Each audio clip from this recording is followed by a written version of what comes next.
My name is Gabriel Gasca, Gabe Gasca, and I've fell in love and became passionate about entrepreneurship and venture development early in my career after college, but it didn't start out that way. I went to UC Santa Barbara, have a degree in communication, and thought I was going to be a career counselor my whole life.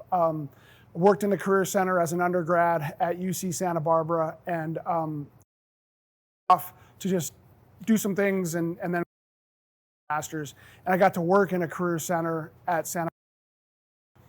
And while doing that for about a year, I realized it was not the career for me. So I did my own career search, and I ended up networking my way into a position part-time that a professor in the engineering department at UC Santa Barbara had started with his wife.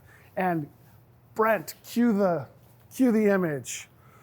So I mentioned I was a communications major, and I had about this much business experience.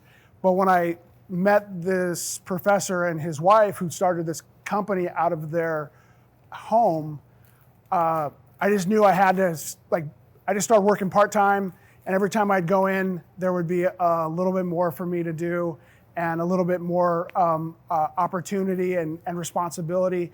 And I don't want to say before I know it, but I eventually was given 20% ownership of the company. And then I ended up buying out the partner, the wife, and worked directly with the professor. And this is what we built. This is called the Surface Forces Apparatus.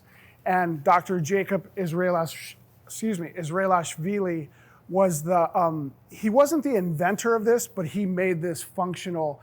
And he, with this technology, was able to measure surface forces at the molecular level in chemicals and in liquids. And at that point, this is the late 70s, he was like the first person in the world to be able to do this. And when I connected with him in the, say, mid-90s, at that point, he had written about 200-ish papers on a variety of different topics that were all published. And so in his field, he was like one of the top dogs, professors, and traveled the world, million-mile flyer, to speak at conferences all over the place. So I drop in, and him and his wife had started this company, and I knew like this much, and they knew like that much about business. So I felt like I was adding every time I came in and worked with them. And like I said, every time I came in, there was like more work that needed to be done. So I'm like, oh, pile it on. I very much connect with all of you in what you're doing, because this venture was kind of like what you're doing. There were times, and this was before the internet, like the internet was just getting going, right? I remember getting my first, actually when I started with them, they gave me a pager, and I was using a pager, and then I got a cell phone eventually.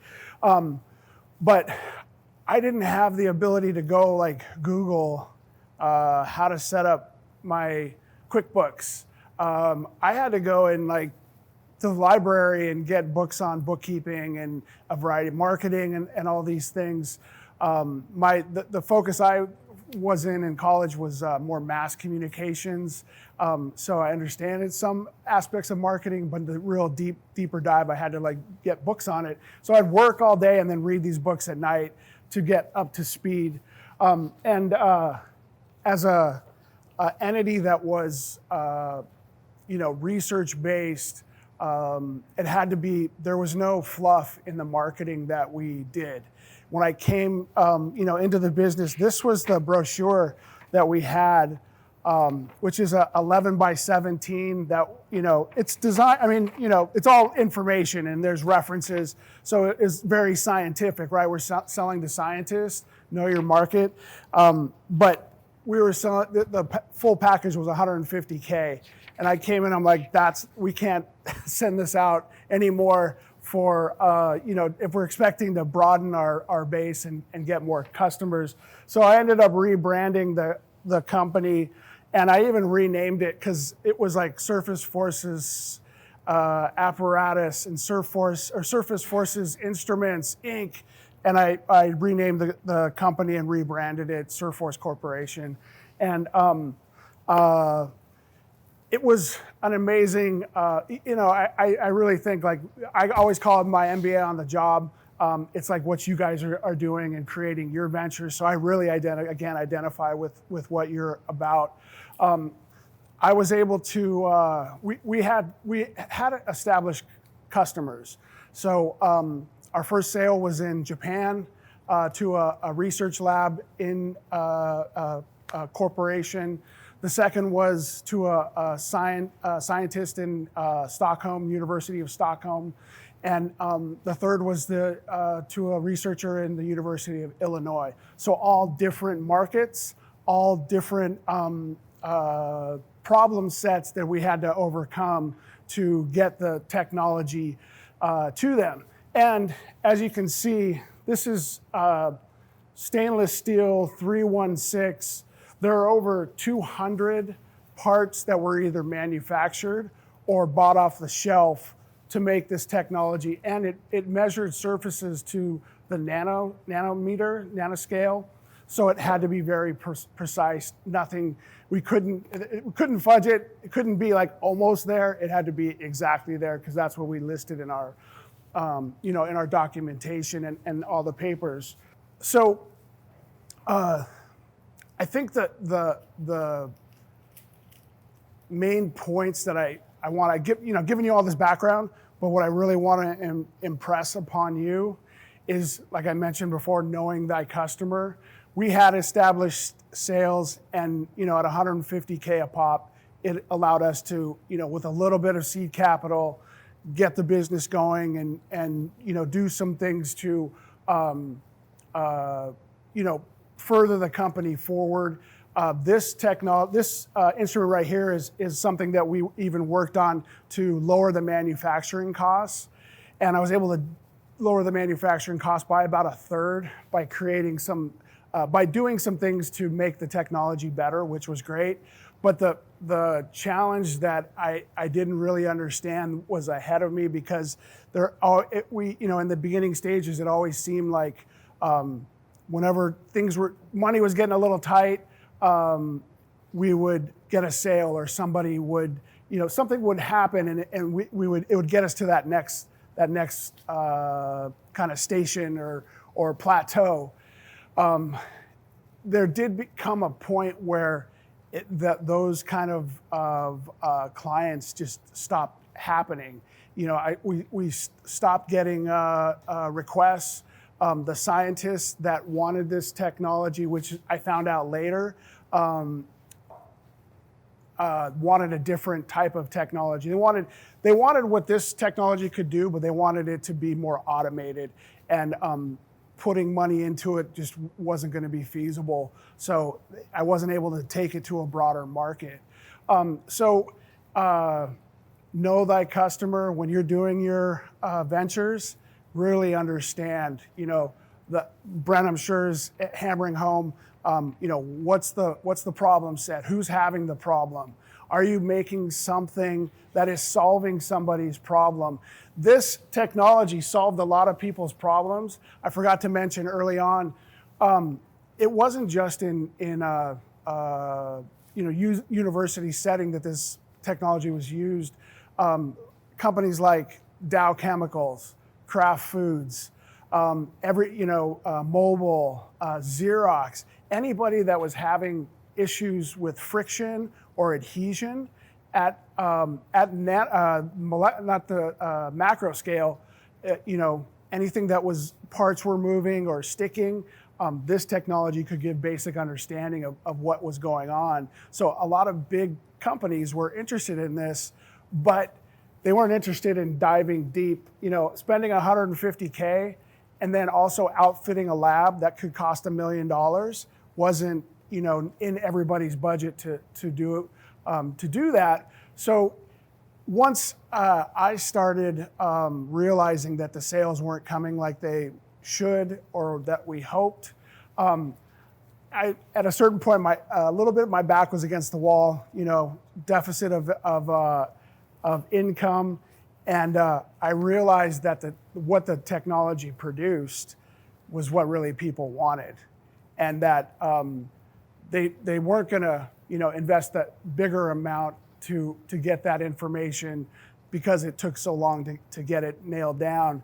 So this is a double-sided page brochure that I created. But I should say that what this is about is a research service that I came up with. We weren't getting any sales, and I knew that the output was what scientists wanted. So I went to the UCSB and said, I want to rent the professor's lab for X amount of money per hour in off hours. And they agreed to it. They're like, sure, it's not being used. Tell us how many hours you are using it, and we'll just pay us that amount. I got grad students in the professor's lab who were dying to do extra work and make money more than what they were getting paid as a grad student.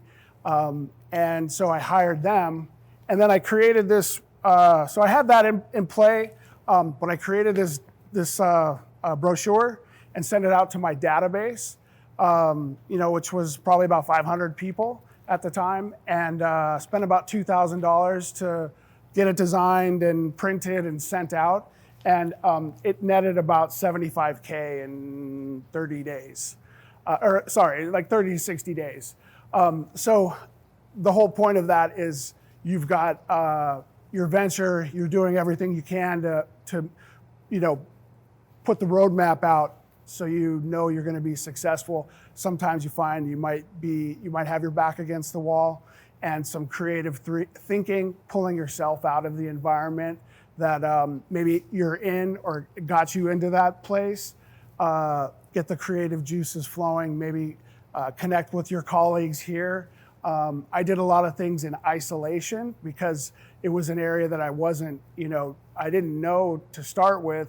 I learned the science so I could sell the instrumentation. So I was a little bit isolated, but doing something like that gave me more runway, and I was able to do some cool things, with the business.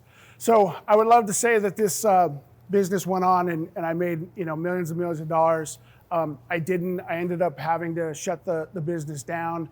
Just couldn't keep it going. But the processes that I went through, I got to travel the world, doing installations and going to conferences, opened up a whole new world to me. And this venture, everything I've done ever since has been something that I look back on and have pulled from that experience. So the venture that you're working on right now to get your master's, it may have legs and you may be able to go far with it, or this may be a first step in a journey that you'll take.